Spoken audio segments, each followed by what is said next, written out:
आज मैं बताने वाली हूँ ऐसे 5 वार्निंग सिग्नल्स जो आपकी फर्टिलिटी को डिस्टर्ब कर रहे हैं। हो सकता है आपकी रिपोर्ट अच्छी हो सकता है फिट भी हो सकता है शरीर पे चर्बी भी ना हो, लेकिन आज जो मैं 5 चीजें ऐसी बताने वाली हूँ जो वार्निंग साइन है, जिन्हें रिपोर्ट में नहीं पकड़ा जाता, इन जनरल भी पता नहीं चलता, लेकिन अगर इनमें से एक चीज भी आपके साथ बीत रही है ना कहीं आपकी फर्टिलिटी पर कोई इम्पैक्ट तो है और कंसीव करने में इससे देरी हो सकती है।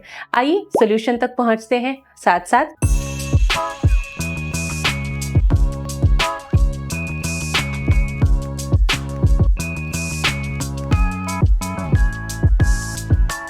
स्वागत है आप सभी का प्रेरणास फर्टिलिटी केयर में। ये एक बेहतरीन कम्युनिटी बन रही है, आप सभी के सहयोग से धन्यवाद दूंगी सभी कम्युनिटी मेंबर्स को। आप सभी से रिक्वेस्ट है कि अपनी पूरी प्रॉब्लम, अपनी क्लिनिकल कंडीशन को एक कंप्लीट मैसेज टाइप करके भेजें। अधूरे अलग अलग मैसेजेस से असेसमेंट करना बहुत मुश्किल होता है। डिस्क्रिप्शन बॉक्स में डिजिटल बुक्स रखी हैं जो साइंटिफिकली डिजाइंड हैं आपकी फर्टिलिटी में हेल्प करने के लिए, आप उनको जरूर अवेल करें। Welcome again. देखिए, सूजन हल्की जब होती है ना, पकड़ में नहीं आती, लेकिन जब इन्फ्लेमेशन होता है तो ओवरीज का काम रुक जाता है।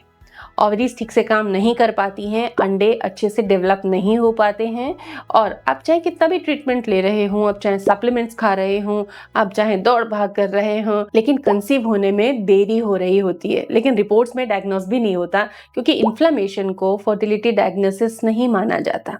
बट किन्हीं कंडीशंस में ये फर्टिलिटी खराब कर रहा होता है। तो ऐसी हिडन चीजें मैं आप सभी के सामने रिसर्च एंड साइंटिफिक एविडेंसेस के साथ लेकर आती हूँ। तो चैनल को सब्सक्राइब जरूर कर दीजिए ताकि आप अपडेटेड रहें, आप जानकारी लेते रहें और खुद को बेटर बनाते रहें। क्या आप जानते हैं कि कई बार लो ग्रेड जो इन्फ्लेमेशन होता है ना, महीने नहीं सालों तक चलता है शरीर में, और फर्टाइल एज में ये कंसीव करने में प्रॉब्लम क्रिएट करता है। लेकिन जब इसको रिपोर्ट में नहीं पकड़ पा रहे हैं हम, तो हम इसे पहचाने कैसे? आपके शरीर में क्रॉनिक लो ग्रेड इन्फ्लेमेशन है, ये आप कैसे पकड़ोगे? इसको कैसे टेस्ट करोगे?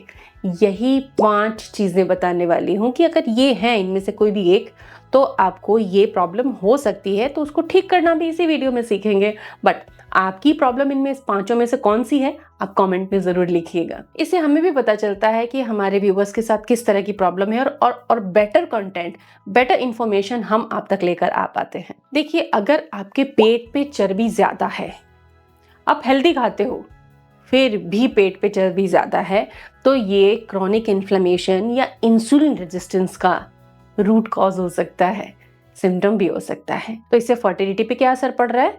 नंबर 1, ओव्यूलेशन डिस्टर्ब हो सकता है, क्योंकि इन टिश्यूज में एक्सेसिव एस्ट्रोजन बनता है। तो इससे यूट्रस भी खराब होता है और लीवर पर भी लोड बढ़ता है। पेट पर फैट होने से कई बार फर्टिलिटी ट्रीटमेंट भी अच्छे नतीजे नहीं दे पाते हैं। PMOS का भी शुरुआत हो सकता है, तो पेट पे चर्बी नहीं जमने देनी है। क्या करोगे आप इसके लिए? आप एक्टिव लाइफस्टाइल तो जियोगे ही, साथ में अपनी डाइट में प्रोटीन आपको बढ़ाना है और थोड़ी कार्डियो, टारगेटेड वर्कआउट करना है। बेली का माउंटेन क्लाइंबिंग कर सकते हो, क्रंचेस कर सकते हो, भुजंगासन कर सकते हो, ब्रिज पोज कर सकते हो, प्लैंक कर सकते हो, और वॉक जरूरी है। दूसरा संकेत जो आपकी बॉडी देती है क्रॉनिक इन्फ्लेमेशन का, कि आपको बहुत थकान रहती है। देखिए, थायराइड पेशेंट अगर आप हैं तो ये कॉमन होगा, लो मेटाबॉलिज्म की वजह से मोस्टली हाइपोथायराइड होता है फीमेल्स में। या फिर आप सुबह सो के उठ रहे हो, फ्रेशनेस नहीं है, दिन में भी मन करता है कि सो जाओ, थकान थकान सी बनी रहती, मूड में एक चीयर, एक फ्रेशनेस नहीं बन पाती है, तो ये भी संकेत होता है लो ग्रेड इन्फ्लेमेशन का और न्यूट्रिएंट डेफिशिएंसी का। इसको हम थायराइड प्रॉब्लम के साथ एसोसिएट करते हैं मोस्टली। तो अगर थायराइड है या नहीं भी है तो थायराइड की जांच करवा लीजिए अगर ऐसे सिम्टम आपको आ रहे हैं, ताकि आपको मेडिकल सपोर्ट मिल सके। जब फ्रीक्वेंट फटीग रहता है, आपको बराबर थके ही सही रहते हो आप, तो आपके फर्टिलिटी हार्मोन्स का लेवल बॉडी में प्रॉपर नहीं बनता और फर्टिलिटी डाउन हो जाती है। तीसरा लक्षण है कि बहुत ज्यादा पेनफुल या बहुत हैवी पीरियड्स होना। ये आपके यूट्रस में एंडोमेट्रियोसिस यानी टिश्यूज की बहुत ज्यादा ग्रोथ, या फाइब्रॉइड्स, की कंडीशन हो सकती है, क्योंकि इन कंडीशंस में भी इन्फ्लेमेशन होता है और ये इम्प्लांटेशन में बाधक है और इससे आपके हार्मोन्स टोटली डिस्टर्ब रहते हैं। तो इस कंडीशन में आपको लीवर को भी अच्छा रखना है। लीवर को अच्छा रखने के लिए प्लांट बेस्ड चीज़ें खाइए, तेल, घी, शक्कर का इस्तेमाल कम कीजिए। चौथा साइन जो आपको चेक करना है कि कहीं आपको गट प्रॉब्लम तो नहीं। बार बार कॉन्स्टिपेशन हो जाता है, बार बार अपच, बार बार रोज रोज एसिडिटी की ये खा लिया तो एसिडिटी, वो खा लिया तो एसिडिटी, बार बार एसिडिटी, ब्लोटिंग, कब्ज होना या लूज मोशन होने लग जाना। थोड़ा सा हैवी खाया या लेट नाइट खा लिया, आपको लूज मोशन होने लगा, तो ये क्या दर्शा रहा है? ये दर्शा रहा है कि आपका गट में जो बैक्टीरिया है वो इम्बैलेंस है।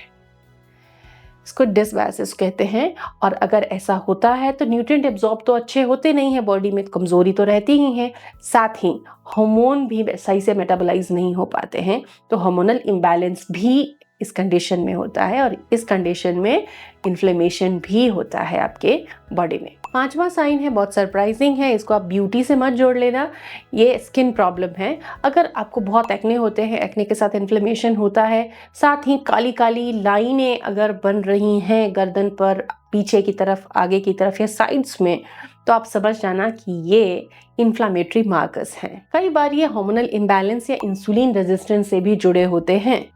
तो आपकी पूरी क्लिनिकल कंडीशन के साथ इसको असेस करना है। तो आप समझ गए हो तो आप अपने चेकअप्स करवा लो। अब बात करते हैं कि क्रॉनिक इन्फ्लेमेशन है तो क्या इसमें दवा लेनी है?